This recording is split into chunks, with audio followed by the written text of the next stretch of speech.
sujet qu'on a évoqué tout à l'heure. Oui.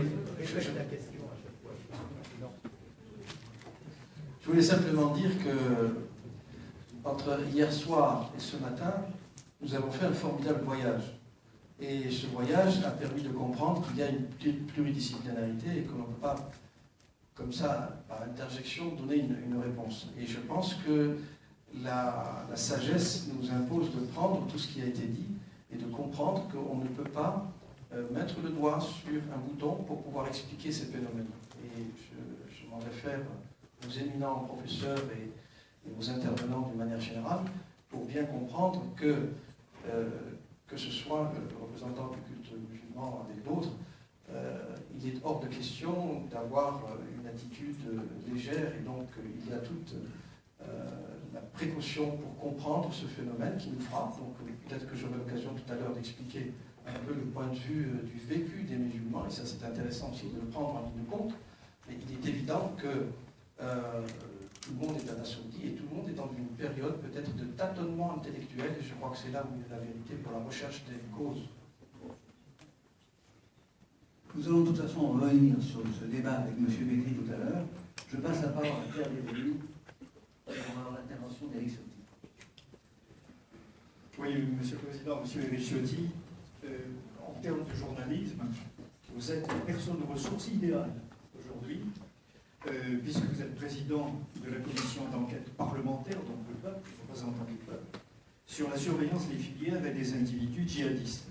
Alors la question est, jeudi dernier, après-midi, je crois, vous présidiez la réunion de cette commission, devant laquelle d'ailleurs le ministre s'est exprimé.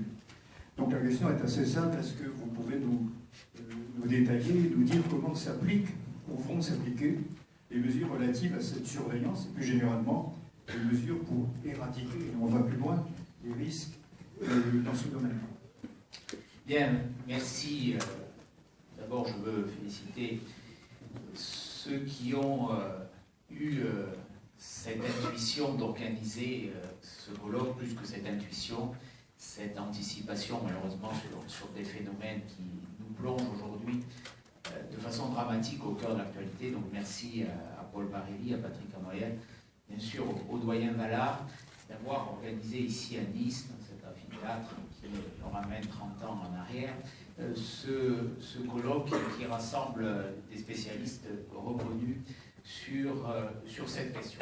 Comme vous le soulignez, j'ai demandé au mois de septembre dernier la création de cette commission d'enquête sur le suivi des individus et des filières djihadistes. Elle a été décidée par l'Assemblée nationale le 3 décembre, j'en ai été élu président le 17 décembre et nous avons commencé nos travaux la semaine dernière par l'audition du ministre de l'Intérieur, par l'audition d'un spécialiste, directeur de l'Observatoire des religions, professeur à l'IUPEDEX, M. Logier, et puis nous avons auditionné sous le régime du secret le patron de la DGSI, M. Patrick Calvar, jeudi matin.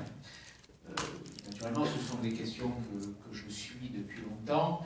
Aujourd'hui, pour répondre à votre question précise, je voudrais commencer en disant que le risque zéro n'existe pas et que les solutions techniques, juridiques qui pourraient y faire face seront toujours insuffisantes face à l'ampleur de la menace. D'abord, cette menace, elle demeure maximale. Un de mes interlocuteurs me disait récemment que nous sommes engagés sur un long chemin dramatique pour notre pays. Cette menace, notre rôle, nos objectifs, c'est de la contenir, c'est de la limiter, mais disons-le avec beaucoup d'humilité, le risque zéro n'existe pas. Et même dans les pays où les services de renseignement, les services de lutte sont les plus développés et reconnus comme les plus efficaces, je pense en particulier à Israël, cela n'empêche pas la commission d'attentats. Dans des pays où le curseur entre liberté publique et sécurité n'est naturellement pas le même que notre pays, je pense à la Chine, cela n'empêche pas des attentats. Il y a eu des attentats dramatiques au printemps dernier dans une gare de l'ouest de la Chine. Donc il y a cette difficulté, ce n'est pas forcément des solutions techniques aussi utiles, aussi pertinentes, aussi nécessaires soient-elles, qui y répondront. Aujourd'hui, pour vous donner quelques chiffres qui relèvent des derniers éléments d'appréciation dont le Parlement dispose, c'est d'abord une situation, j'en redresse le constat, qui place les services de renseignement, les services de lutte antiterroriste face à 3 phénomènes. Cet État islamique, Daesh, qui s'est structuré quasiment de façon militaire, qui a obtenu des conquêtes territoriales, qui a des ressources spécifiques, qui a aujourd'hui le contrôle d'un territoire en Irak plus grand que la Belgique, entre le Kurdistan irakien et l'Irak, qui est le fruit d'une addition d'anciens militaires proches de Saddam et de sunnites.